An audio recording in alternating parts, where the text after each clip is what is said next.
It's important to factor in what Bethesda has done to the absolute state of Fallout 4 and Fallout 76 before beginning this breakdown. People will buy anything. That doesn't mean you should do it.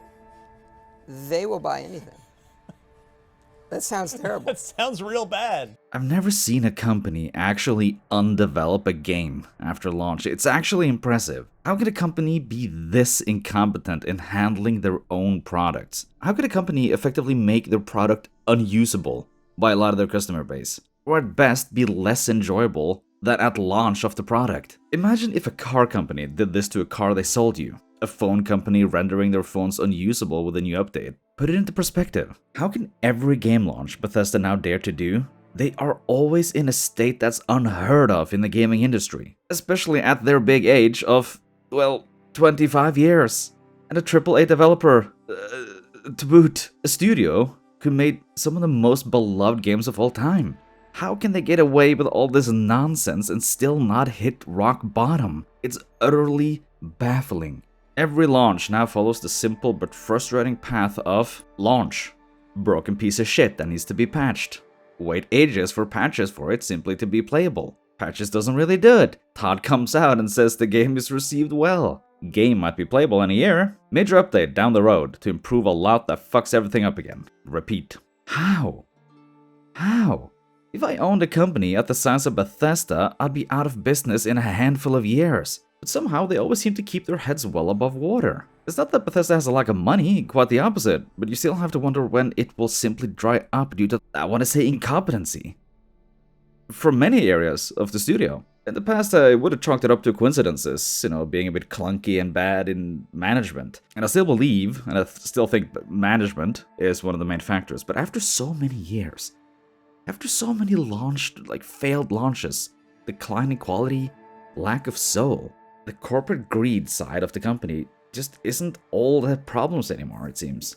But I do hope, in my heart, that it is. I hope that these developers are simply stifled and not held back by their overlords over at ZeniMax or Bethesda or Microsoft. One can only hope. How is Bethesda still in business? How can they wrong so many customers and still continue as if nothing happened? It's like they leave it in the rearview mirror and they don't want to bring it up again. Not only did they do all that, but they also wants to charge $20 for glorified reskins in the Fallout 4 Anniversary Edition, and only 8 non-reskin items. The middle finger of Microsoft, ZeniMax, and Bethesda cannot reach further up into our asses at this point. They valued that bundle of reskin shit 2/3 of what they valued Shattered Space. And even though I think Shattered Space is mediocre at best, it's insane how Bethesda values their content. Neither of these products deserve their respective price tag, and it's somewhat satisfying to glance over at the Steam store page and witness the crimson stain which users have given their shit. If it hadn't come at the price of people's wallets, this would have been an absolute win. But alas, it's the best we can do at the moment. And raising the pitchforks towards the offices of Bethesda. Because imagine if a company like Larian Studios did this, or an industry darling like Team Cherry. Imagine if one of them touted an upgrade for the next generation, new content and smiles and laughs, only to break the game and leave it for months without a single fix. Which is what Bethesda did for the Fallout 4 next-gen update, by the way, if you can remember that. Laying it to rest outside their damn front door to die just like some kind of rabid mongrel. How does Bethesda get away with it? Are they? It seems like the reviews for the Anniversary Edition are so low, and also negative, but will it be enough to thwart the ways of this company, now driven by eternal greed, laziness, and utter unimaginable mismanagement? Bethesda does not have the clout of, let's say, Rockstar when it comes to new releases. GTA Online excluded. Yet they keep pushing the envelope even further, revealing their now rabid lust for revenue. Ever compromising on quality and ever pushing less into our controllers and screens in hopes we'll cash out the same sums for, like we did, for more in an earlier age. Let's break down the timeline of Fallout 3, and if anything, it will put some perspective into the conversation that will be had in a few moments.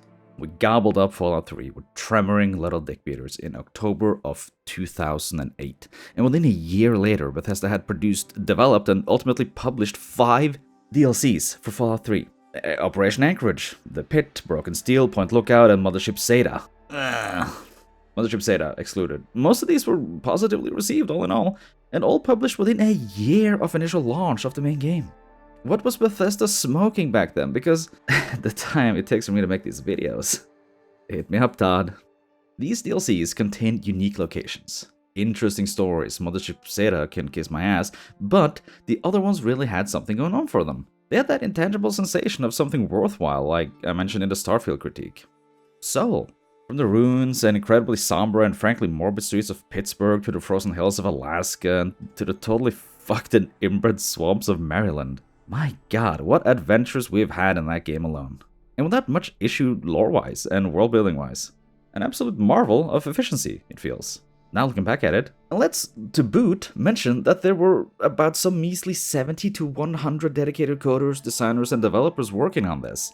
It was not a small team at the time, but compared to their current, as of the recording of this video, 400 plus workforce that shat out Shattered Space, it makes the mind race with questions about how a task force so large can create an experience so lackluster it does not even rival their almost 17-year-old works. What happened?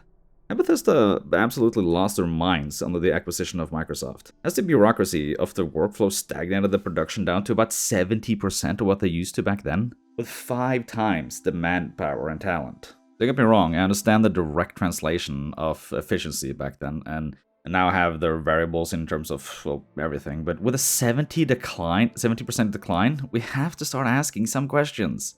Are they incompetent? Because it's not only about Fallout 3. No, my sweet summer child of mine. We are going to go through it all, because if nothing else, I need these words to fall on the ears of consumers, and I need you to know what is really happening at Bethesda's offices. Oblivion, too, saw the same year-long support and DLC release cycle as Fallout 3, with the last major expansion, Knights of the Nine. Skyrim as well, all DLCs released within about a year from initial launch of the main game, and Fallout 4 saw the same tale, with the closure of their product's support in that way with, Nuka World. Even Fallout 76 has had at least one major update every year since launch. Then how in the otherworldly hell have we gone from 3 to 4 major expansion packs that expanded so much upon the original game, at least most of them, to not having seen anything even remotely close to that efficiency or even effort with the pull support to Starfield? Was it due to the mediocre reception of the game that it ultimately grew in the weeks after its launch? Did Bethesda see that and think, actually, let's focus our efforts and manpower towards The Elder Scrolls 6, because we shouldn't really put any more time and effort into this, when our cash cow is literally just sitting there waiting for us? Absolutely not, because even now, 8 years later, Todd Howard still spouts his tales and tells us we have to wait a long time still. Has the production line of games there just come to a screeching halt at the company? Why does it take a whole year to produce a Shattered Space? And even more importantly, how long will it take to make The Elder Scrolls 6 if it takes them a whole year to produce something they used to spend less than a year churning out to the masses? We have one main quest here, and about 11 side quests to complete, all in all. Varying lengths and depth, and let's compare that to something not even that long ago, like Far Harbor. 24 side quests, if I'm not mistaken, and also varying in length and depth, but still, some of these were quite impressive to play through. That whole DLC stands as a hailed piece of what Bethesda really can do if they actually want to, and fans were excited to see what the studio could produce with their next title if they kept the level of writing, vibe, and production quality like this. Then came, my god, then came Starfield. That's not actually true. 76 came first, but that's not, yeah. It's not a real game. So what is going on? We're regressing. Let's look at Shivering Isles, 1/4 the size of the main game, like map-wise, with plenty of quests to do. Dragonborn from Skyrim, 28 side quests after you're done with the main storyline. When you get to Dazra, the main city in the DLC, you basically got one small city, of which almost 3/4 have been removed by, removed. Literally. There is a surrounding area which has some interesting places to explore, and the whole 11 quests to finally, to find around the game world. That insult to injury, the main quest line would take an average player about 5 to 7 hours to complete if you, check out a lot of loot and stuff on the way. that's not really the problem though, is it? These areas, quests, and content in general just needs to meet the bare minimum of what the main game of Starfield has presented to us. Also, it's been priced $30. You only have to prove that you are worth the price tag. And that should be pretty simple, seeing as you already gave us Starfield. Things can only improve, no? Things simply can't get any worse. Can they? A full year of work on this. 5 times the time they've had to produce equal products in terms of size, at least. Surely this would be a slam dunk. A whole year they cooked on this. No. Absolutely not. Despite now focusing on what fans complained about in the main game, which was, to focus on a singular area or map, leaving behind the nonsense of 1,000 planets filled with nothing but copy-paste structures. Okay, check, we did that. There are other planets around that you can land on and stuff, but, the focus here is on Dazra and the surrounding area. So they also needed to do an overhaul of many of the game's systems, some rework to really get the shit out of the gears that make up the experience of Starfield. Didn't really do that. We need some performance fixes, Todd. Yeah, let's just say we fixed them. Let's just say we fixed them and leave it at that. Meaningful choice and consequence? Who are we kidding? A gripping story that will make the price of entry worth it. My god, this is all too much for us. You're demanding too much. How can we do any of this in a year? In a whole year? Right. I think Todd has gone into the delusional thought process that Fallout 5 and The Elder Scrolls 6 has the same amount of clout that a GTA, a Red Dead Redemption has, or even Half-Life. He says it's good for people to miss a game series, or like games, or things in general, and I agree to that sentiment. But there's a hype to game quality ratio that few can surpass. Bethesda, fewer than others, it seems as of late. The reason why Assassin's Creed don't get overwhelmingly negative reviews on any of their mediocre to not so great titles is because the customer only has to wait a year or 2 at max. The reason we don't see Call of Duty get awful reviews every single release is because, well, the same other than Black Ops 7, but my god, what the fuck? What I'm trying to explain here is this. The hype to quality line must always be topped, or you shall fall victim to the unrelenting internet mobs and meet unhappy fans just the same. And let's be honest, reviewers, internet critiques, and online discourse are not representative of how the average Joe consumes media, or tracks quality of movies, shows, and games. We, whomever is watching this, whomever goes out of their way to consume media about a product they are passionate about, a product you're thinking of buying, I'm pretty sure already goes above and beyond the average media consumer. It's a good thing, and also sometimes a bad thing. The good is often less recognized because drama rules the entertainment value, and the positives are usually taken for granted, sadly. It's kind of a mess. But here we are. Here I am. This is where the hype to quality ratio goes either into overdrive in the positives or the negatives. Too much time for gamers to wait will result in the overdrive section. Releasing a bad product before the next, it'll go into the hollowest pit of hell. Good luck, game developers. If you're in the overdrive area and release a solid piece of shit, now you're in the spiral. You don't want to be in the spiral. Now, everything you release from here on out will be focused on like you're the next possible worldwide pandemic. To claw your way up and out will be hard. But maybe it was deserved. Maybe not. The internet hate train has their fair share of ups and downs. So now you've released Fallout 76, and you launched Starfield, and you finally dropped Shattered Space. That puts you in the spiral, Bethesda, right here. And you still think it was a good idea to let people wait so long for the next DLC. What about The Elder Scrolls 6? I'll refer to that chart, Bethesda. You have to be up here at this point to not get the spanking. You won't be. That's the problem. Actually, after Fallout 4 Anniversary Edition, the score should be lower. And the Burning Springs update didn't help much either. Why Rockstar can do this is because they often exceed the line right here. Same with Silksong, Max Payne 3, Alan Wake 2, my beloved. You've only gone and done this to yourself with a horrible work infrastructure, the mismanaged divisions of your company, and the absolute crazy and unbelievably slow workflow you have over there. I went over this in a Starfield critique, but my god, optimize your task force, do something! Do something! Push out updates that won't break your adjacent game when a critically acclaimed TV show of said game is launching its 2nd season. Put out something. You have free money just waiting for you, and you don't do anything to reap it. Instead, you break the game before the show releases. That goes for Fallout 76 as well. More than anything, I guess, since the update actually includes the ghoul and that shit. Does Bethesda not understand how to run a business? I imagine Microsoft is pulling their hair out by Bethesda's sheer incompetence here. Tease a single grain of hair of Fallout 5. Do something! Do something! Give it a next-gen visual up. Oh, they did that. And when they did that, they only pumped the frame rate and also broke the game, and they just left it for a year. My god, how? How? Okay, we won't go into it again, but how can they still be in business? Terran Armada, now, at the time of writing, will launch over a year after their previous DLC, Shattered Space. See what you've come and what you've done again, Todd? Remember the line? Stay above it. That. You have not done that. You have not done that. And I'll predict the Critic and Steam store page scores already. Wanna do it with me, kids? It won't matter if the DLC ends up being mediocre, or even if it surpasses what fans expected. It will have to be more than Shattered Space, and in the grand scheme of it all, it shouldn't be too hard, but in this modern age Bethesda we're talking about, I don't know, man. The 2.0 update, as we all kind of like to call it, that's becoming more and more talked about now, seeing as some creators have now taken behind closed doors to preview this thing. It needs to be good. There's even a rumor that a Switch 2 port is also launching alongside the PS5 update, which I assume will be a big deal in terms of quality of life changes. Starfield will never get a Cyberpunk rework.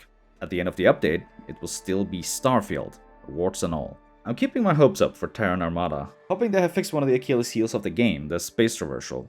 And it does seem like they have been working on that, but I can't be sure it's not just some disappointing smashed together fix they did while snorting some unimaginable godlike stuff. If they indeed do pull off Space Traversal 2.0, then there might be some hope, kind of. The story coming alongside with it will have to stand the test of time. We will obviously check that out as well. And if Terran Armada fails to fix, improve, or otherwise let people down, here, Bethesda, Todd, this is where you'll be. Even deeper in than ever. And, that kind of sucks for you, huh?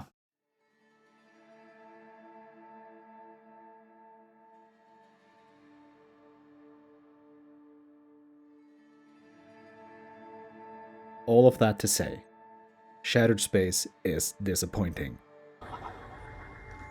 Oh no! And Shattered Space is disappointing because of the aforementioned shit we just talked about. And it is shit because, well, let's not go into the fucking spiral here again. Shattered Space might have survived if not for what we just talked about. If it launched a few months after the launch of Starfield. If it didn't feel like it was cut content from the main game, because that's what it feels like. You're telling me all the nice little theme park factions got their own location and city, and you're just telling me that the third largest faction of one of the most important groups of people was just left out just because?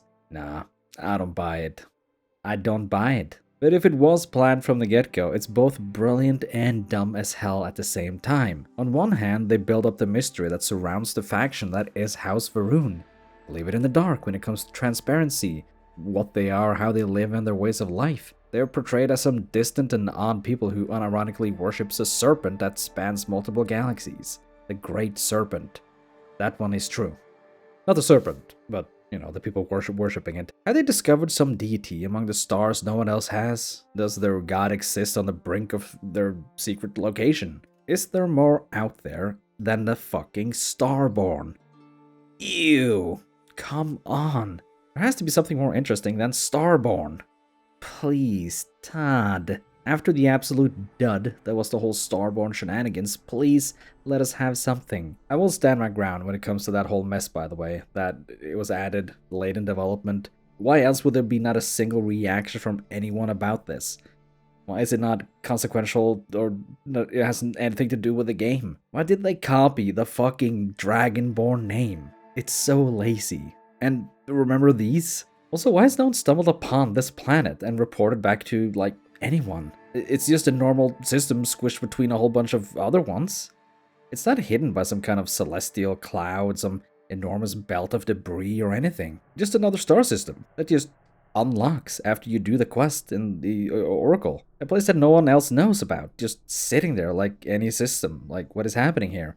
Right next to any other system. Okay, whatever. This had to have been cut content, my god. So now we have hope, because this place is so mysterious and interesting. Something awesome out there for us to explore. A new faction, pretty insane from the others, strange, cult-like. The mystery of this secret group and people and their great god, this is a great way to build tension. If it was deliberate to have this as a DLC, as this, then the suspense was great. I can't fault them for that. But the wait time is unforgivable. A whole year? If they didn't plan for it and simply ripped it out to serve as some Hail Mary for their absolute train wreck development cycle, so that we didn't have to wait 1.5 years for a DLC, if that's the case, is it bad? Also, when you deliver less content than the other cities in this DLC that's supposed to be something similar to the other cities, it just doesn't justify a new price tag. Half of the original asking price for the game, which also gracefully remind you is $30 fucking dollars. What are the people over at Bethesda smoking? The main story is about the length of the UC Vanguard questline, and you expect me to pay $30 for a glorified faction questline that should have been in the game from the get-go. Not only that, there's a significant lack of side quests here as well, compared to New Atlantis, seeing as they have around, I think, 27 compared to 13, respectively. That's less than half. $30. Silksong was $30. Stray, Mortal Shell, Gris, Minecraft? Hello! Video games as video games, more worthy of your money. The main story is essentially just 3 quests, and that's it. The side stuff is somewhat interesting, and the surrounding area is alright, but the price tag pulls the whole product down to air. Go figure. Even though the surrounding area around Dazra are now all handcrafted with somewhat interesting things scattered about to grab your attention and, ground you in the world, it just isn't enough when the main package is this lackluster. I liked exploring the surrounding area to find new things, notes, custom stuff, and not copy-pasted shit out of the ass. It does do some lore breaking here and there, but what can you do? It's Bethesda. The side quests are alright, everything in the package itself is okay minus, and it came out at a time where Starfield really needed some mechanics tweaking, world tweaking, quality of life improvement, and other things. But the lack of those things after a year of waiting simply won't do. This is what Bethesda is now. And come Terran Armada, if it's the same, fuck if the Elder Scrolls 6 is going anywhere but in the dumpster. So what even is Scattered Space about? Let me tell you before we go into the complete breakdown. You get teleported to Va'ruun Kai, the home planet of House Va'ruun. It is immediately conveyed to you that most of the city is fucking nuked, brother. Obliterated, gone, vaporized, gone with the wind, to gods knows where, due to an experiment gone wrong involving grav drives. So the piece of the city that's gone has now gone through and out into some other dimension. In doing so, you can probably fucking guess a lot of people are bye-bye. And on top of it all, some of them have turned into some kind of phantoms. Some as something they call vortex horrors, and they're kind of messed up. On top of this, it seems like you're the only one that can communicate with the leader of House Va'ruun, Anasko Va'ruun, trapped in a ghostly form due to the experiment, trapped between dimensions. And as soon as you step onto the planet, we're once again heralded as the Chosen One, which is getting pretty tame at this point. You're then forced to join House Va'ruun to be able to continue the questline, no matter your allegiance, by the way, traits or anything. Having chosen the Serpent's Embrace perk also does little other than flavor for dialogue, which is a fucking shame. So then, in order to make a nice little device, they called the fucking Mourning device. Keep it light, yeah? We have to sort out the squabbling of 3 main houses of Dazra. These are House Dul'kehf, House Veth'aal, House Vadik. Dick. These are all essentially just little shits that we need to help in order to have them relinquish something they are withholding in order to get the Mourning device up and functional. This device will break through the barrier that surrounds the tower which this failed experiment originated from, the Scaled Citadel. Then all these quests for the houses are pretty short and boring. When you're done, you simply go through a shooting gallery to reach the top of the Citadel. And that's it. That's the DLC. $30, please. And you might argue that those 5 hours are an absolute god-tier experience that will blow your mind. No. It's simply just a faction questline from the main game. Same static game design, same stale dialogue that just bores you. There's so much dialogue in this game, but it never seems to draw my attention or interest me because of the delivery and monotoneness. Is that even a word? It's not. Whatever. Let's not get into the Starfield critique video. This game has lore and dialogue in buckets, but it needs some improvement sometimes. At the very end, you also get to decide if House Va'ruun should engage their Serpent's Crusade. A holy crusade in the name of the Great Serpent to vanquish the non-believers and spread the word of oh lordy load. So, that's all, folks. Oh, but wait, you're probably wondering if anything happens if you decide to start a fucking war across the settled systems in the name of the Great Serpent. Absolutely not. This is Starfield. Fuck you. See you next year with some new dog shit. So you made it this far. I assume you're here for the complete breakdown, but if you're not, you're free to leave at this point. Go on, my dear child. You are free from the shackles of Todd and company. You're free to play better experiences, better DLCs. Run along. Save yourself. And Godspeed. For those who stay, the hardcore among you, welcome. And good luck. Let's see what's inside this box of smelly insides. Treat the rest of this video as a critique, playthrough, and discussion all baked into one. I'll see you at the end. The Oracle spawns for the player at some random point when the Spacefarer grav jumps into a system. To my understanding, it is random which system, as long as it is above level 5, I think. And will simply stay put there until you complete the quest related to it, and that quest sets off Shattered Space. A voice recording tells us to not board, so obviously we have to board. The Oracle's gravity system has shut down, and so we have to maneuver in 0G inside of it, which is always somewhat fun, but also tedious, seeing as you move so damn slow everywhere. And I don't remember if we talked about it too much in the Starfield critique, but the game is woefully lacking in this department, the 0G situations. There's only one area in the game that has a cool 0G location, and it's that abandoned casino that everyone keeps talking about. The trailer for Shattered Space really spins the DLC as some horror show that will make you cream your little pants. But never at any point in this DLC does it ever get scary. It can be a bit creepy at times, but look at this.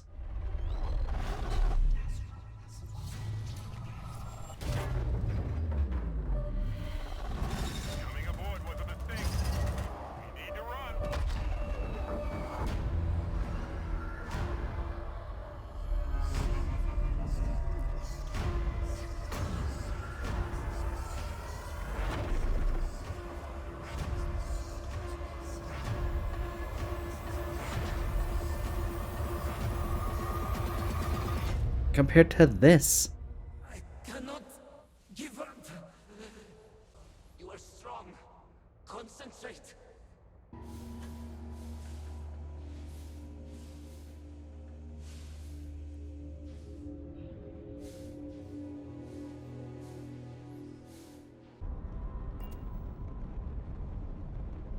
I think we need not fear our guest.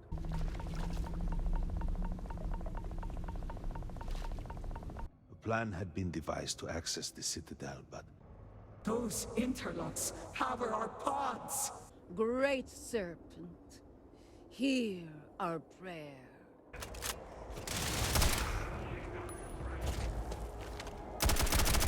The zealots you'll encounter beyond here are altered somehow.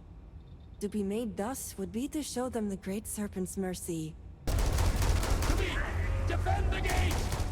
It does have a little bit of a vibe, I'll give it that, but it just seems like the marketing development or department really had to go all out, and they did, but the product isn't anywhere close to this tense or profound or twisted or creepy thing that you had going on in the trailer. Something to note here is that we brought Andreja for this because we'd be absolutely fucking idiots not to. We're essentially taking her home. A home she never even thought she would see again. A home we closed the door to after killing Thomas or Kadik in the main game. This is a place she left many years ago. You know, friends, presumably family, places she's missed. Let's just keep that in mind. It must also be said that when we boarded the Oracle, we found out who was aboard the Oracle. Va'ruun's.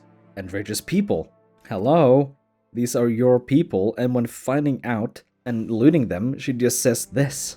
Profit is never necessarily the aim, but if there is something worth taking...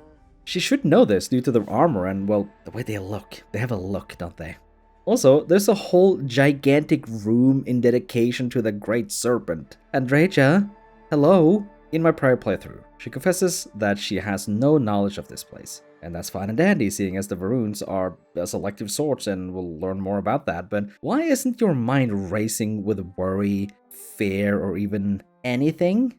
This playthrough, she doesn't even comment on it at all. Why is this not a guaranteed dialogue for the player to hear? So after you've looted and Regia says nothing, we stumble upon some ghosts. And what clever little ghosts they are, because they have gotten the task to spout exposition at us. How fun. Again, the writing of Bethesda makes my mind spin with how elementary it is. I see no one, and yet I can feel a presence. But how? I should be the last. Is someone there, or...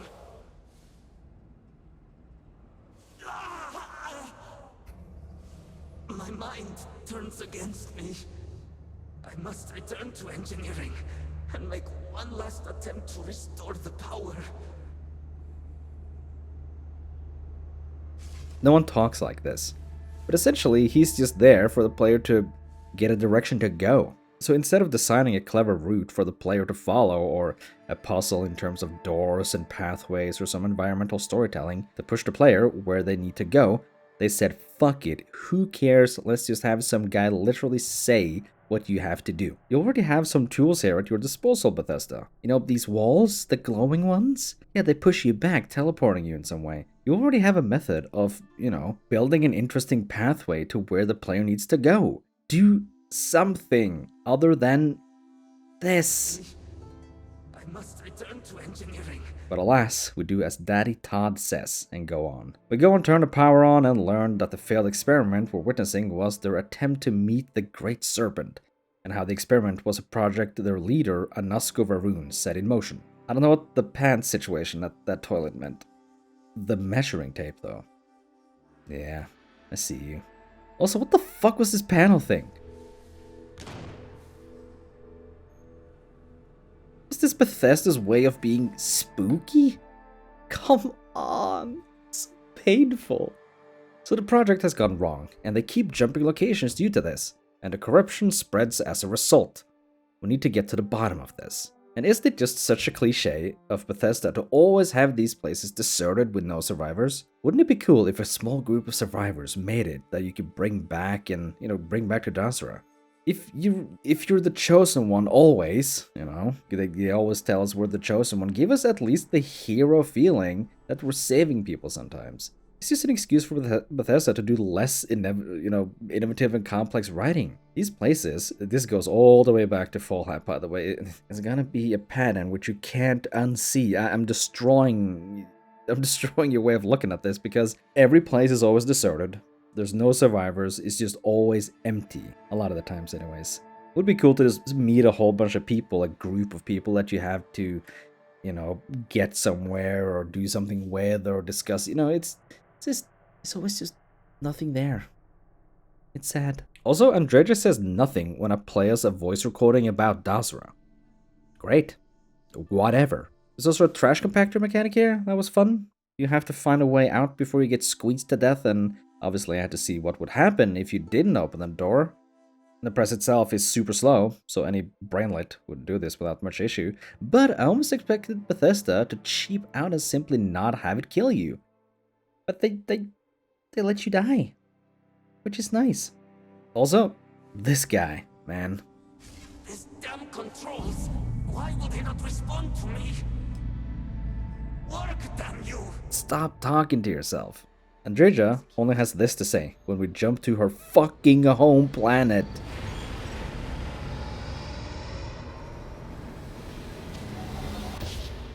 Jump completed. Station lockdown released. Initiating data transfer.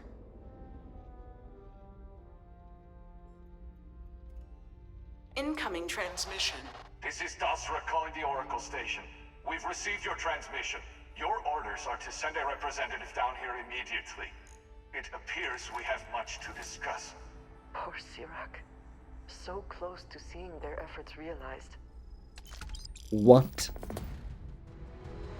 Ready to tackle whatever the Starfield throws at us. He said it. He said the thing.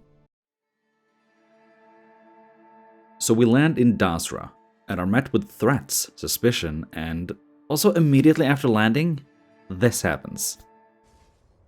Great Serpent, What's happening again? hear me. Speaker, we are here. We have reached out to you to seek guidance in our hour of need. The gate in the Citadel has been opened just to seek you. Anasko Va'ruun, what has happened? Have I failed you? What is this place? Where am I? Why do you not show yourself? I strive only to follow your command. All must serve. Please, do not leave me in darkness. I seek only your wisdom, your guidance. Great Serpent, your children cry out to you. Will you not answer us? And why aren't people noticing Andreja? People know her.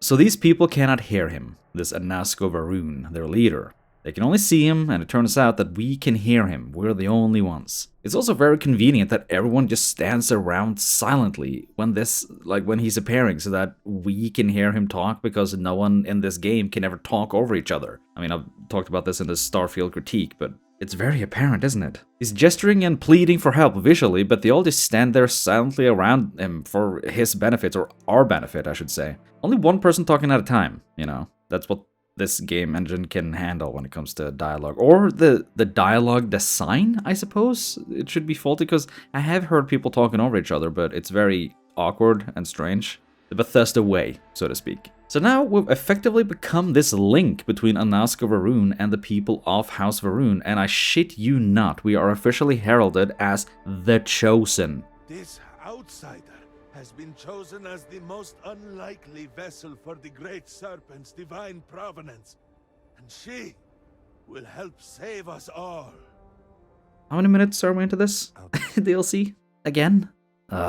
It should be taken into consideration that these guys are religious freaks, and as such they should not be expected to be in any way sane or coherent or anything like in anything that they do. But it makes sense for them to see this as a sign, seeing as Dazra hasn't had visitors like me in decades. There's also something completely messed up about all this, as well as it seems this guy and the others know who Andreja is now, as stated later, that they know about us killing her boss.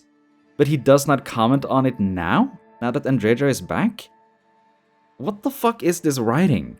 So we go through the whole DLC, everyone kind of like knowing her, but they don't kind of confront us or her until the end. Because that would change the story, and the story has to be linear. So they know her, know she's killed her boss, which is treason, and they know from the get-go right now, but we still have to do 5 more hours of this DLC, and then it can be brought up. Weird. It doesn't even comment that Andreja is back. So in order to continue forward in the main questline, you have to become a promised. Basically, join House Va'ruun. This is a requirement, and cannot be skipped. No persuasion, no lies. We can't do anything against this. Nothing. Even if you openly don't believe in the Great Serpent, they will count you as one of theirs, and this cannot be undone, which kind of defeats the whole thing, right? Andreja opens up to us before we enter this cave to become this promised, and she says she feels overwhelmed by being back, but not much more than that. She also says that I'm one of them now, even though I haven't become one of them yet. What? When I say there really was no other way, meaning no other way to continue without joining House Va'ruun, she says, I am not sure I believe that, but I thank you for doing are you fucking dumb? Fuck you. There was no other way. Why would she say this when there's no other way?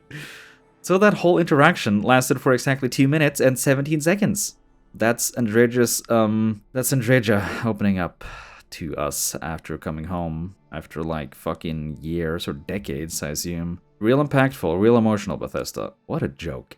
She also isn't, okay, so we have to draw the connecting dot here, or like the comparison. Do you remember Nick Valentine from Fallout 4? And how Far Harbor was kind of his DLC. They put Andreja in the same situation here with Shattered Space, but they didn't flesh her out at all. Because in Far Harbor, if you have Nick Valentine with you, you can go about it without him. But if you do, you get so much more out of the DLC. And I know that Andrea has a lot more spoken lines and written dialogue for this DLC, but it's not a lot compared to, what it felt like having Nick Valentine join you in Far Harbor. I just don't understand why this is. I feel like Bethesda is absolutely just dreading the idea that somebody will feel not included in the DLC. Like if you main Barrett, I don't know why you would, Jesus Christ, but if you did, they would feel like, oh, but why would I, I don't like that he doesn't have anything special in this DLC. It's like, but that's just how the story goes. Just, do you understand what I'm saying here? It's like they didn't want to play favorite with any of them, just in case they would hurt somebody's feeling. But in doing so, you're not making anything special, are you? There's probably a million people who mained Kate, or, I don't know, who others are there? Dance, Paladin Dance. And then, that DLC probably isn't as good, Far Harbor, but that's how it is, man. Like, whatever. It's a story. You have to tell it your way and not kind of just pleasing the common denominator. I don't know. That wasn't part of the script. I was just rambling that. She isn't concerned about her friends, family, anything when we see the shared destruction of the result of the failed experiment. The whole city is gone, man. Where is your quest to find someone you care about or anything? Even just like a local pub that you like. I don't know. It's also insinuated here that no one has converted in a long, long time, as far back as after the Serpent's Crusade. But we're gonna put a little bit of an asterisk on this one because there is conflicting information about this. Because they say nobody kind of wanted to join after the Serpent's Crusade, which was the Holy War we talked about, but the one that happened in 2240 to 2263. So in the events of Shattered Space, this timeline, this DLC takes place in 2330. It means that the war ended 67 years ago. And if we take it as proof that when we are discussing this, and she mentions that a few were interested in joining after the war, and there has been even less now, is basically no one, right? Seeing as everyone here is probably promised anyways. There has to have been at least a few years or decades that has passed after people joined. That brings us to another question, and it's why does this cave where we become a promised have lit candles everywhere? A living growth and other things conveniently just already set up for us when we arrive? It feels a bit odd, but I suppose Inasa here is the guardian of this cave and keeps everything, running, and that's her job, I suppose. But after so many years, or maybe even if there's like months in between, I suppose they are cult fanatics, so that makes sense actually. But it's still kind of weird. Maybe it's time to open this cave only when necessary, especially when the whole fucking city is gone and resources needs to be allocated accordingly. It's weird. Actually, I let myself talk there, just so that you crazy fucking Wizards of Woe can start thinking of the nonsense Bethesda is playing at, but it does seem to happen once in a while. Because this little kid swears to go down the path, but he's only like 10 years old, so he's probably not gonna do it until about like 8 years. So we do have an age limit? I mean, we don't have an age limit for this nonsense, but I assume they wouldn't put a fucking shotty or magnum in a kid's hands, so, at least a few years between these rituals, maybe. But you have to ruin my math. Damn, son. It's already absolutely baffling that during this little venture, we get to see the locations where Jin and Va'ruun settled and started their Va'ruun faith and civilization. But while you are here, you're not scolded from stealing anything that isn't nailed down. These are relics to these people. Unimaginable sentimental worth has been put on these items, and you are free to simply steal them. They're not labeled as owned. It's just so fucking it's so lazy. I guess they don't care, Bethesda or the cult. See, all these things on display as something you should take care of and take care of. If I could just get this fucking lock open. See? Steal to your heart's content. Ah, custom animation. We're so back, baby. My god. And then we have to kill a goat. It's a goat, just Groat here. But I haven't really said what we do in this little cave, have I? Not properly, anyhow. It'll all make sense to you very soon, what this really is. The Va'ruuns in general. They gaslight you into thinking that you have freedom of choice at the beginning. There's only one way to go. The right way. The House Va'ruun way. You're then told you have to band together to survive the harsh reality out there. And when Jin and Va'ruun talked to the Great Serpent, he started guiding them his way. The true way. And remember kids, stick together, no infighting. You're also encouraged to cast away your burdens. But these come in form of items for the player. But metaphorically, they're telling you to leave your past life and dedicate everything you now have to House Va'ruun. You then have to make a leap of faith, and you're told that with the power of the Great Serpent at your back, you can make it. Can you spell cult? This is a cult. And at the end, they're telling you that you have to do whatever the house needs, even sacrificing whatever or whoever they tell you to. The infamous key elements of recruiting someone to a cult are, I will remind you, isolate your victim. Cave. Have a charismatic or sympathetic leader. Jin and Va'ruun, baby. Manipulate them with the gospel, and turn them to violence or whatever you want. Grote. You've done their bidding. This is a cult. And it's not even a good one, or should I say an interesting one. That was the whole promise, wasn't it? The House Va'ruuns are a bunch of crazy isolated people that worship a great serpent. The Va'ruuns are a crazy bunch of isolated people that worship a great serpent. But in this DLC, they are 95% of the time represented as some misunderstood and sympathetic group of people. That's boring. It's always like this. Everyone is just like a morally A-OK group of people, and there's no real character to the characters Bethesda put out. There are a few standout ones, actually, including this father, who will happily sacrifice his son just because he has other life aspirations than him, which is brutal and fun to have to deal with. That's the spunk we need, brother. So yeah, now an interesting cult from the main game has become a cult that's just boring as you explore Dazra and its citizens. Of course, Bethesda found a way to fuck this up. Anyways, the cult recruitment is done, and we go talk to the heads of the subhouses of House Va'ruun, and we become the Vindicator. Also, if you can hear construction outside, that's because there's construction outside, I'm sorry. I'm trying to record between, like, machinery. Machines doing their things, but it's, they're going from like 6 a.m. to 7 p.m., so I just have to get this done. Do you know what being a Vindicator means, by the way? Because we have become one. I'll excuse you for this one, dear student, as this is not a word you often hear, or are often required to understand, and even as a non-English speaker myself, well, a non-native English speaker myself, I actually had to look up the definition just in case I was wrong, but we are definitely in for a treat. Now, for the uneducated amongst you, definitely not me, mind you, I have many wrinkles on my brain, I'll have you know, means a person that is sent out to prove, justify, reason, and persuade a person's innocence, just action, or some other righteous bullshit. So again, let's not forget, dear viewer, we are in a cult, and it's right in front and center, and Bethesda still wants us to think these guys are misunderstood. We're given this title right off the bat to bring justice, peace, and calm to the land right after we've given our cult welcome.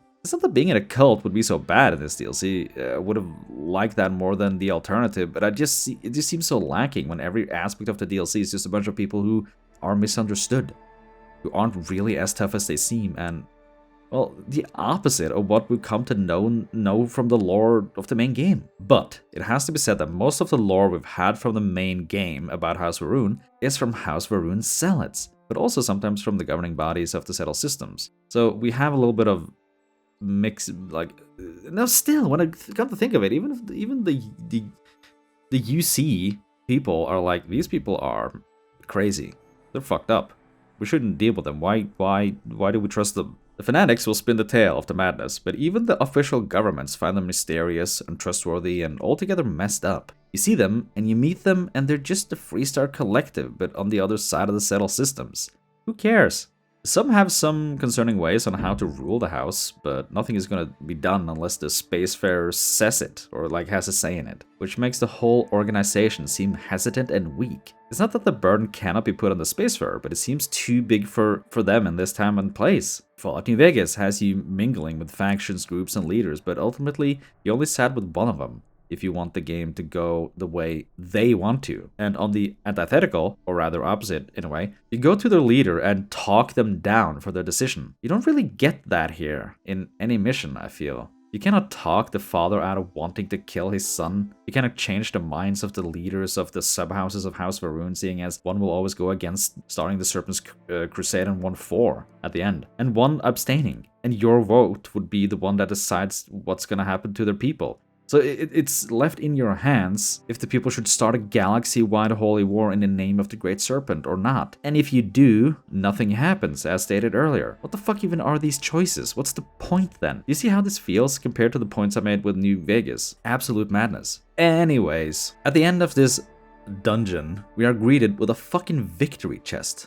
It's all very gamey, if you will.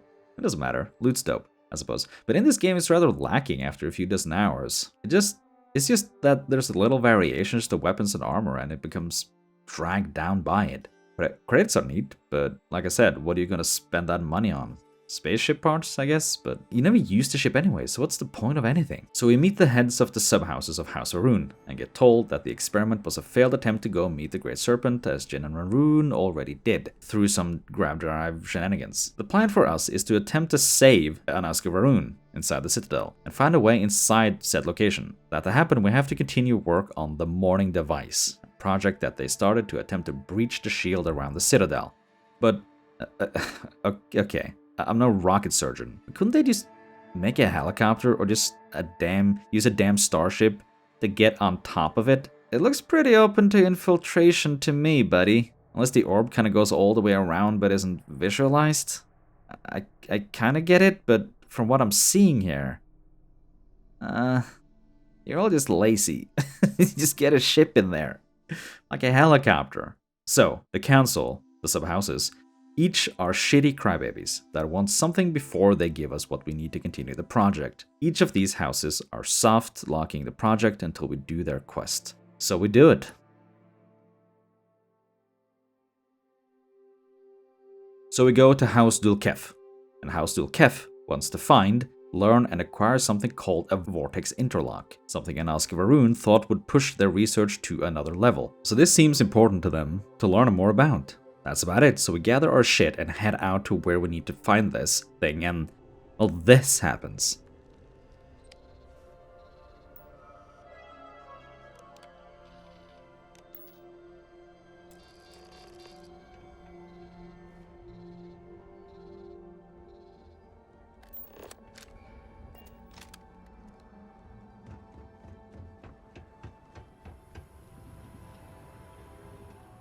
You can't get in there, not unless you have a card.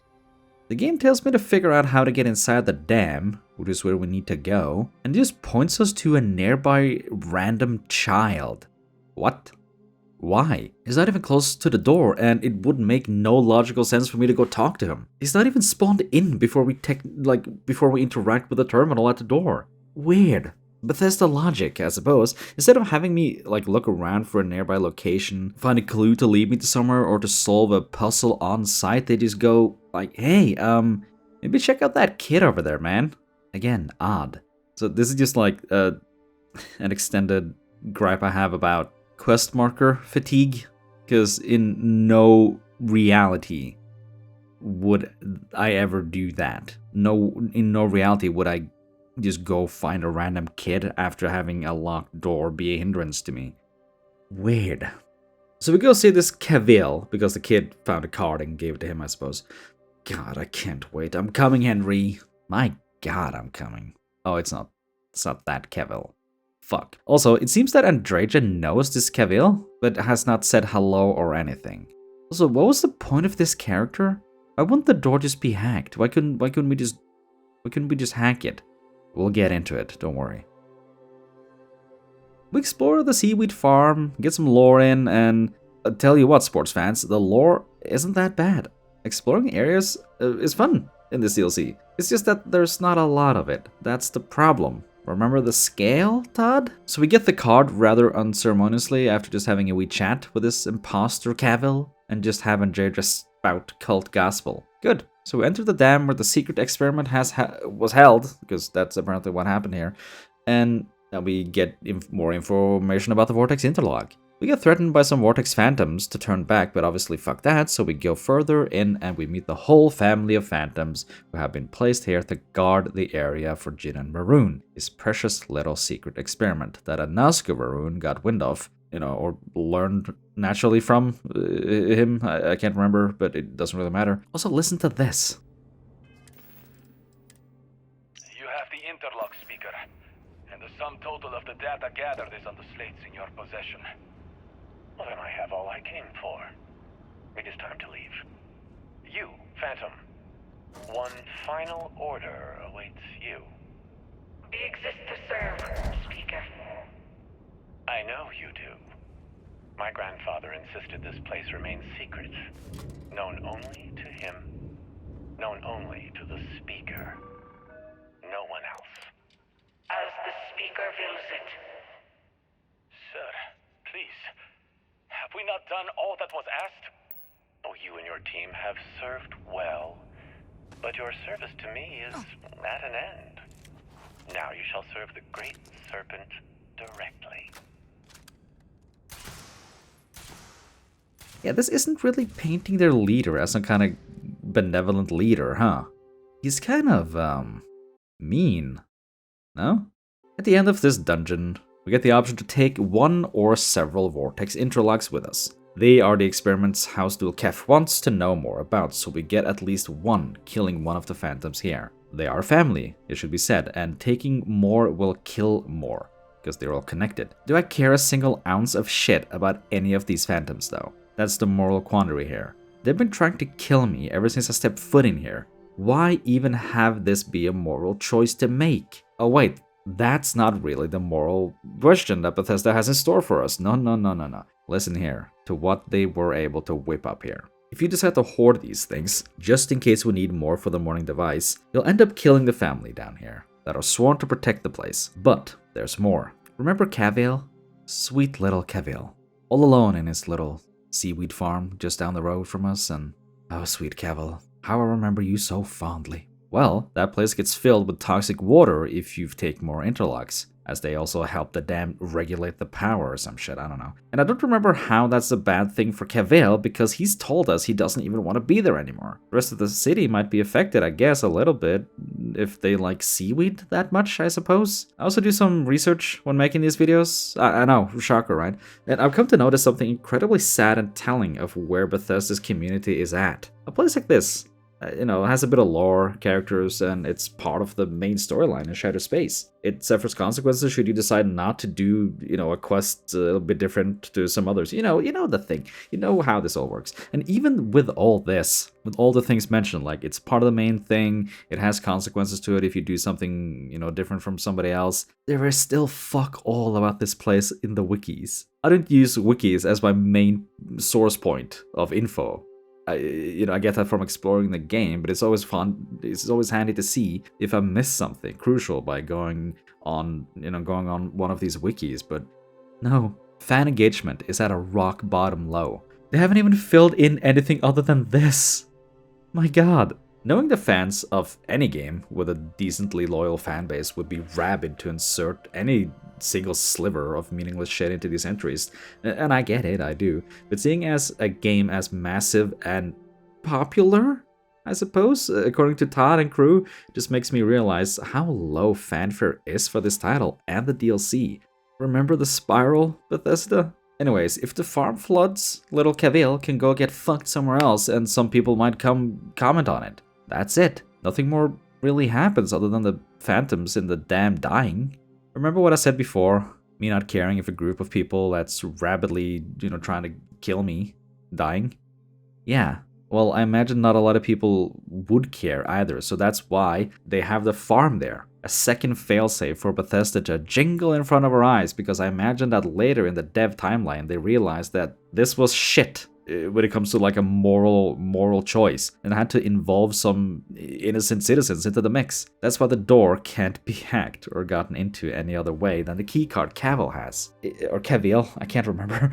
It's just whatever. That's why I put it there. Even flooding the farm has no consequence for the end, the people, or anything at all other than your own headcanon. So if you decide to let the phantoms live and not follow the farm, you have to escape the dam with all these fucking annoying respawning phantoms trying to kill you all the time. My first playthrough of this quest was worse, but this time the AI had forgotten how to shoot for most of the time, so that helped me a lot. There's the tedious run back to spare the phantoms. But why? You'll never encounter them again, hear about them, see them, know of anything related to them. What's the point when killing them has the same consequence as not? Your game is not deep enough to have the player's moral turmoil and struggles be what defines the ultimate consequence here. It's Starfield, my guy. It's not that Starfield can't be good or, deep. It can. It just needs higher stakes than kill or not kill some guys that are basically dead already, or flooding your farm that people might need where the leader doesn't even want to be, or don't flood the dam that people might need where the leader doesn't even want to be. It's like, okay, whatever. Couldn't they have a quest where he was kind of locked in there because he had to feed the town, but he had to go find like his missing daughter, but he was ripped between, the morality of feeding the whole town or running to find his missing daughter. And that would give him, if we flooded it, he would have like an excuse to go find the kid. Wouldn't it be better if the seaweed farm owner had an obligation to feed the whole family, but his daughter went missing and he couldn't leave the farm because his honor was so high that he couldn't just step away from feeding the city. But if it got flooded, he would have a natural excuse to go on this search, this quest to find his own daughter. It's just like simple thing. Just we had to go talk to him anyways. Why not just put something like that in there?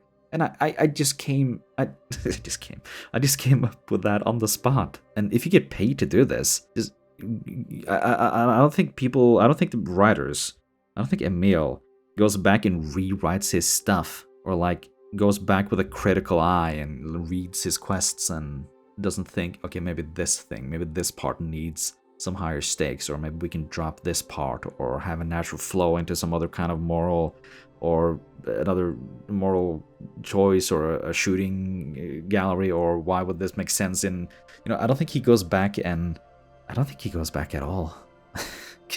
If he has to write a several 100-hour game, there's no time to go back.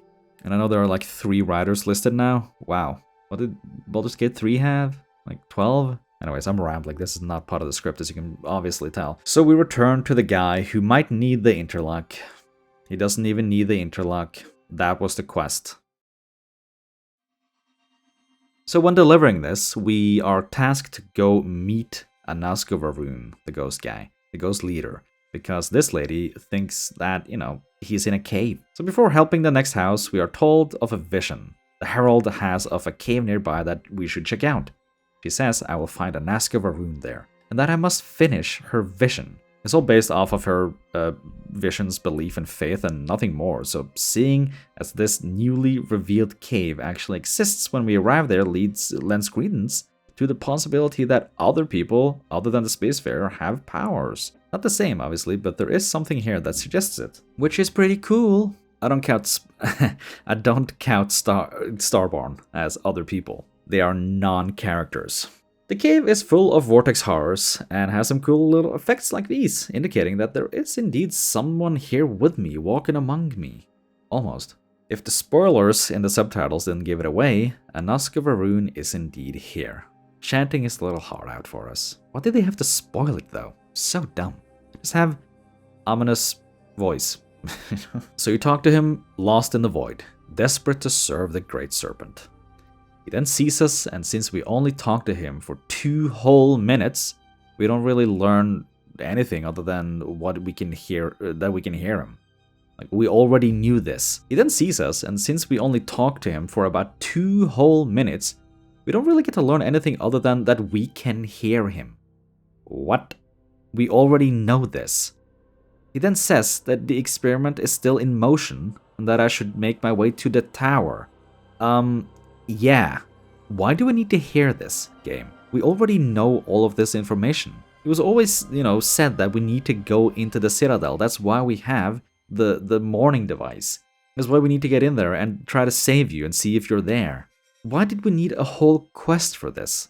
Also, suddenly the whole place is just falling apart randomly, and we're given the optional objective to seal the cave shut with these monsters inside. And despite having done this DLC twice, I still don't know how you cannot do it.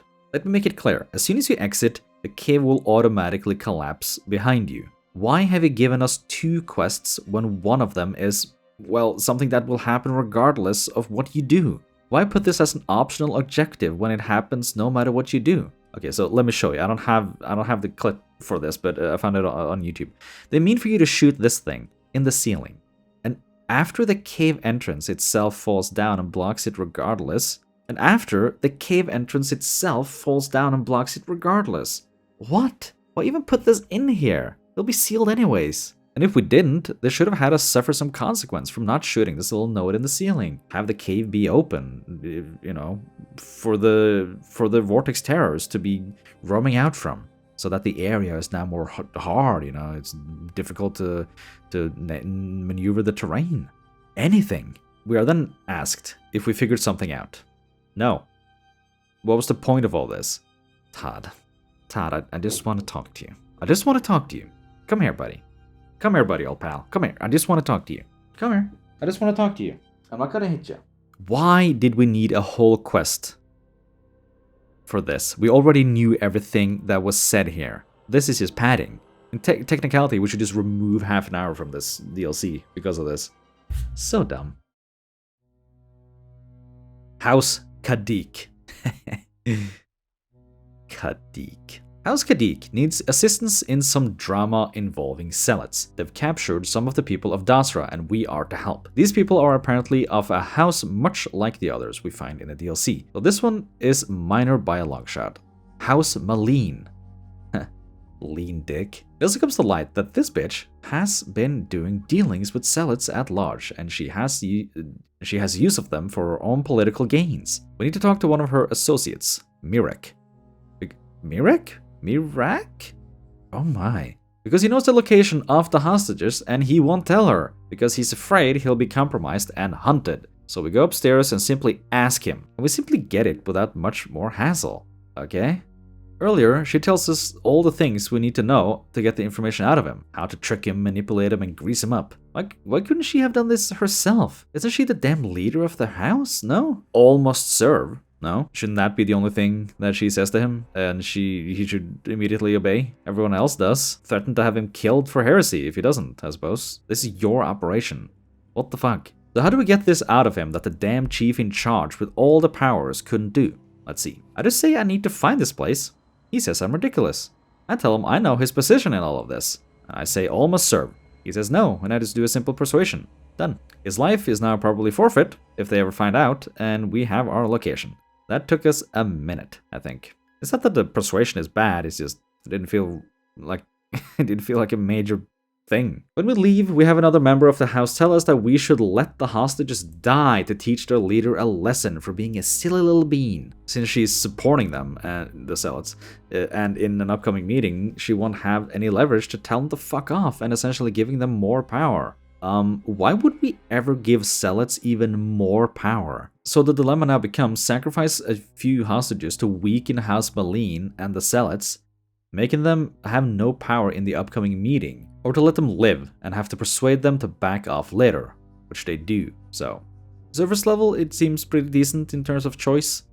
You know, reestablishing House Vadik's stance on the relationship with zealots, starting fresh, so to speak, building trust and power, or to let the house go further into darkness and untrust from the common people. We go there, fight a bunch of nerds, and find the hostages. We also meet Sahima, which has been put to work on research by the zealots. She's been continuing work on the original grav drive experiment that wiped Dazra. We'll leave her alive and continue to help other hostages because we're a good boy. And also because none of the endings really have anything of a consequence after the quest is done. The house can still be elected as the main house at the end of the DLC. They don't get any punishment if they're outed, not that you really can, or at least not to the public, and it has no effect on the zealots around Dazra. What's the point of having choices when everything is the same? There is no consequence. Just a moral question then and there, which isn't always bad, but when the whole game is like this, it gets boring. Anyways, there's a new type of enemy for once. It's cool, and I like it. Well, that's about it. Anyways, we go to the meeting, and wow! they tried making a cutscene. I think that's adorable, but so fucking bad. We convinced this guy, the leader of House Malene, to back the frick off, since she can hack and launch a virus so that his people are killed or whatever. I don't care, I just don't care anymore. But it was set up earlier.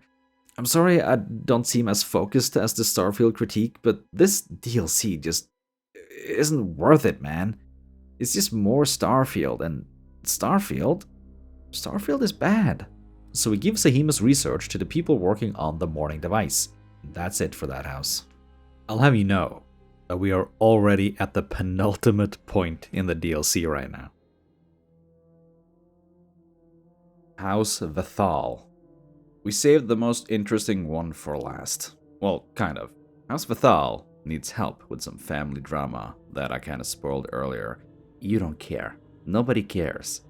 Like the other two, but this one is a little bit more direct. The leader of this house has a moral quandary at his hands. His son has abandoned his post, deserted, leaving behind his responsibilities, his duty, and his family as a whole as well. This, in the eyes of House Va'ruun, and his father by extension, and a devout servant of the Great Serpent, and of the teachings of, Jin and Va'ruun, this is heresy, and this is betrayal. He wants his son dead, because he turned away from the teachings of the Great Serpent. His advisors and family wants him to see reason. Where does loyalty, duty, and humanity splint off from one another, and when would humanity take front seat over the aforementioned other two? Well, he is a stern man who puts on a face of pure duty-driven man-flesh, but gives the player an out, which seems like it is what he wishes the Spacefarer to take. He wants his son's ring as proof of his death. This is an easy thing to obtain without killing him. His aunt even says so to our face in a conversation you can have with her later. Despite him not ever knowing the truth, should you keep it from him, it seems he does not care, which is a shame. If you tell he's dead, he seems okay with it, which is pretty insane, but it adds character to him, I suppose, in a weird way. Absolute insane guy. And I love it. He's probably the guy I remember the most from Shattered Space, because he isn't a goody two-shoes, but an absolute character that has a set of values. He's eager to resolve his own problems a certain way, and isn't like anyone else. I feel like he's one of the strongest in the cast so far by being this boring and devout and stern guy, and it's a shame we're already at the end of the DLC after we're done with this quest, which really sets the bar very low, I might add. I hope this would become a little bit of a detective storyline with some clues to follow, mysterious to uncover, but it's all very straightforward, sadly, apart from one thing that fucking infuriated me. We'll get into it very soon. Also, again, pointed out in the Starfield video, but has anyone else seen these? They seem so weird. They're on other things too. It just seems odd that it has the same name as the game? Is it a joke? Is it meta? Is that a company? What is going on here? Is that a company in the game? We went to a bar where his son usually hits from time to time, and we learn about a guy who might know more. We pay him like 1,000 credits and he just gives up his friend to me, but joins me for the hunt for him, which is interesting and cool. We find his camp up in the hills, and there we try to find some evidence. This is where I almost lost my shit. For no reason, I could not find the last piece of evidence to progress the quest. I've done this DLC before, and of course now going through it for the video, and I don't remember it being this hard finding this fucking piece of evidence. So I spent, and I shit you not, over 30 minutes of real life time, 30 minutes extra in Starfield, well, in Shattered Space. It was not great. But yeah, you look at this fucking patch of dirt with footprints in them, and that's it. You find some evidence around the camp too, which is alright, but kind of feels like a detective quest at this point. And the small little deductions you go to what's happening is great, and it's a nice addition to the search and hunt for this guy. The only thing weird that happens here is that when you deduct that the guy left the camp bleeding, we suddenly know what direction he went in for no real reason at all. There's no possibility that we know this. Am I being dumb here? There are no obvious signs to track or follow, and the game just tells us where to go. Is this the whole DLC of stave away towards where the marker tells you to go? Logic out the window. Follow the marker, and also maybe buy Skyrim again for the 8th time for the Switch 2, by the way. Why wouldn't you? Eat shit, buy or slop, and get excited for next product. I'm gonna come! So instead of adding some blood or tracks of footprints, some sign of struggle in the direction we need to go, there's nothing but the game just telling us, like, trust me, bro, and commands us to follow the marker, even though the player now might be confused to what they've missed, if anything. And they just say, yeah, fuck it, and follow it. This is what brings people out of the experience. Because in doing shit like this, not only in this situation, but in most of the game's quests, you condition them not to pay attention and only follow the quest marker. Pulls them away from the world, away from any reason to care or have a look around if it's going to be handed to you on a platter regardless. To work for something has a rewarding outcome if you see it through to the end. That's why getting a paycheck feels earned. You worked for it. So now we're obeying the quest marker, and it leads us to a farm where these people have helped our suspect and they give him up without any hassle at all. So now we go to another farm a little bit further away from where we found him. We found these people, and we found him, and he says, ooh, oof, nah, oh stink, I don't wanna. I tell him to just give me the ring. I don't give a shit. And I return, and he seems to not care about me having seemingly killed his child, his father. So what started off as an interesting quest, one of the better in the DLC, just ends up feeling hollow. It has to be said that you can convince him to return to his father and return to his faith and duty, but I don't bother to bring that up because it has no consequence. So why bother? By the way, look at how amateurish his arrival is when we find him at the farm. Where does he come from?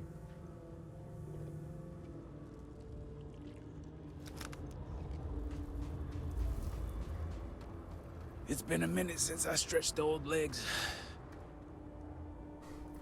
Nothing going on out here. How about you? Find anything?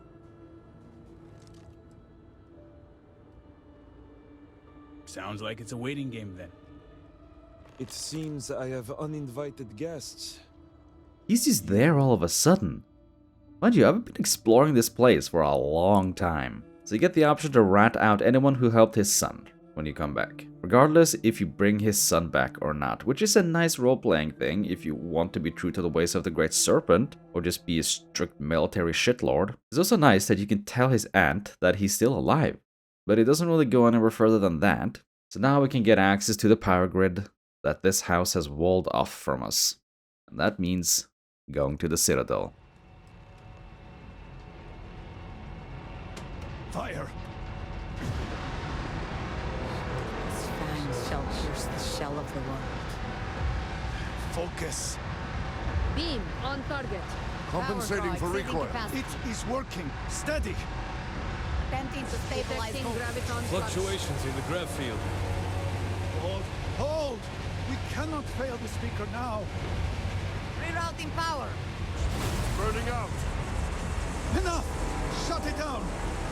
Cutting power. Grav drive cycling down. Turning to 0 point.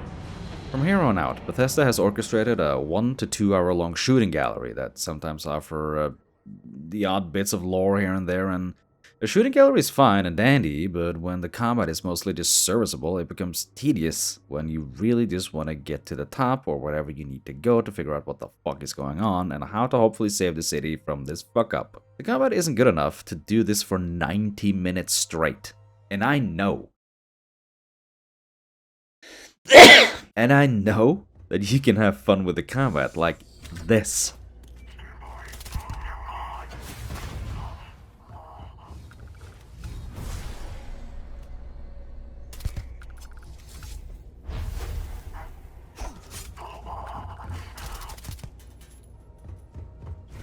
Which makes me feel like I'm playing the game wrong.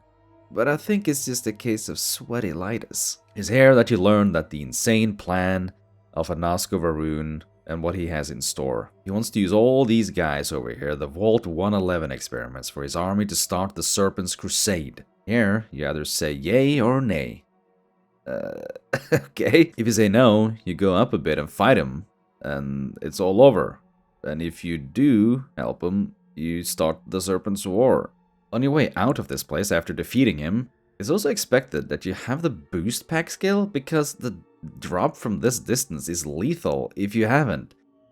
It's a super odd choice of level design, and also not far from soft-locking the player if you haven't done it. Like me, I have not invested in it because I want to do a playthrough without it. So I had to reload a lot just to get down here. So you exit the Citadel, and a custom animation plays. My God, how beautiful.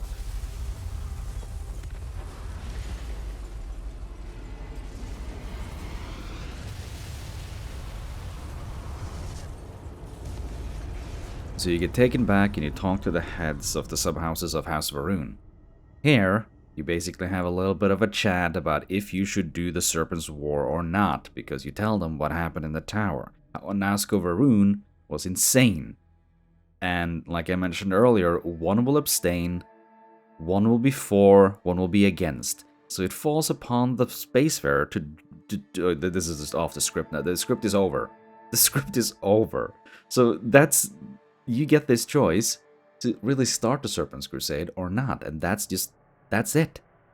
If you do, nothing matters. There's not gonna be any big consequences from it, and you won't see what's happening in the settled systems unless they do Starfield 2, I suppose. But they always have a way of, making your choices irrelevant in the next game to come. It's not like in the next game you can choose whatever ending you had for certain things. Because just look at Fallout. Look at Elder Scrolls. Well, I shouldn't say Elder Scrolls. The Elder Scrolls games have a pretty linear story and ending, but Fallout, it's not like a Dragon Age situation. Remember that? Remember that? What potential that had. Now it's just, not great. And it's a shame too, because the DLC had some potential, like we talked about in the earlier bits of the video. Like, how can they fumble this? How did they spend a year on this? How did it not come together in any way, shape, or form the way anyone would expect? It's a shame. And it's just a whole bunch of nothing. And there are a whole bunch of cool areas around Dazra you can go check out. There are like a pilgrimage you can take. I've done all the side quests, by the way. I don't know if I have the footage available, but if I do, I'll show it. There's like a Groat side quest. Yeah, there's a quest called Scientific Method where you just walk around and collect data, which is very boring. It's basically just a fetch quest that takes forever. But you help this couple up in the up in the mountains, and it's okay. It's just very boring. There's also a side quest called the Duel, where you help this brother, cousins, kind of come to terms with one another, and it's a little bit. It's one of the more interesting ones in the DLC, where you actually have a lot of choices to get them to make amends or to just go all out with this duel that they've set up. I mean, I was gonna have a whole section for side quests, but I don't think people care. Yeah, there's also like a few quests where you help this guy, which has become some demented, or he's gotten Alzheimer's, and you kind of help him clean up his apartment. Try to ask him about his past, and you kind of make an old man a little bit more happy, which is sweet. Obviously, it's one of the better side quests in this DLC, actually, because you actually feel something. A lot of people can probably recognize themselves in some kind of situation like that, and it's one of the better written quests in the game. It's a two-parter, so you kind of have to go back at some point. And that I don't know what that says about Bethesda or the writing. There's a one where you go into there's like a spooky one where you go into a children's facility or like a school, a daycare thing, and it's kind of haunted, which is spooky. Yeah. Also a lot of weird things in this DLC as well. There are pirates, or no, not pirates, but ecliptic or whatever in one of the caves around here, which doesn't make sense. I mean, they make it out that they've crash landed there, but I mean, what are the chances of that? I don't believe it, Bethesda. Why not have them be zealots? So why take the risk of kind of destroying the lore to I don't know, man. Also, it seems that only 2% have done What Remains, the quest on Steam. Got the achievement. Ouch. I know mods kind of ruin achievements and stuff, but my god. There's also the issue that I'm just listing a whole bunch of shit now that the gripes that I have about this DLC. The performance in Dazra is pretty awful. We talked about how Bethesda is saying, oh, we optimized the game and it's good now. It's not. I'm running this on a 5080 and it's shit. There's also a sense of when you walk around and quest in Dazra, you can always take a look around and you can see the Citadel, especially before it's kind of fixed or whatever. And that's like it reminds me of Oblivion a lot, where you can always just take a look around and you're like, oh yeah, that's where I need to go if I need to go back and do the thing. It feels like a massive thing to just head back to, which is awesome. There are some awesome enemies in this DLC, but the problem is the whole every enemy in this game is just guy and guy number 2 and guy with another armor or faction. But there is a few in this DLC that are pretty okay. There are the God, what are they called? Well, these guys. And like the Vortex Horrors and Vortex Phantoms, they're pretty okay. There are also a little bit of an intriguing thing with some of the enemies, that some of them actually teleport you against your will. Well, yeah, should be said, obviously, against your will, but it's pretty fun where enemies do things other than just walk towards you and hit you or fight you with guns. Also, there's this mission board outside Dazra that should have had missions helping out the distressed city and not just like random shit. Who thought that was a good idea? There's also some fun stuff as well where they have their own chunks and it's just like it's not like a viable business over there, so it's just like there's some lore behind that, which is fun. And yes, everything in the Dazra area is handcrafted and not copy pasted. And when you walk around and you kind of look into the buildings and you read the notes and stuff like that, it kind of gives you the vibe. It kind of gives you a little bit of that Fallout vibe, I suppose, but it kind of takes you out of the experience because none of these places connect to one another by a road, by another thing, or it's just everything is just placed randomly on the map. Like you toss a few grains of rice on a table and you just plonk down some points of interest where they landed, and that's it. They have no, they are just, I don't know how to explain it. They're disjointed from it feels like they're just like contained in their own little world, which isn't bad, but it doesn't add to that House of Va'ruun Dazra feeling, which is sad because that's what the whole DLC was supposed to be. But alas, I am done rambling. I was gonna do all this, like I was in the Starfield critique video. I was gonna do all the side quests as well. I have all the footage for it. We can go over Bethesda really made Starfield Part 2. There is enough content there to do probably 10 more hours. I will if enough people bully me to do it. But Shadow Space is disappointing. And it sets an awful precedent for whatever's to come with Terran Armada. If Terran Armada, after over a year of waiting, is mediocre at best, as I coined this DLC, we're gonna have problems. We're gonna have so many problems, my guy. It's gonna be the worst. Because Starfield is a wash for me. But do you remember the promise, the dream of Elder Scrolls 6? If Terran Armada is shit, then I think we all just need to start praying that CDPR, Larian, Warhorse Studios will just take up the mantle, because Bethesda might be cooked. Anyways, we'll leave on that high note. We'll leave on that positive note. Anyways, I'll see you in the next one. Bye!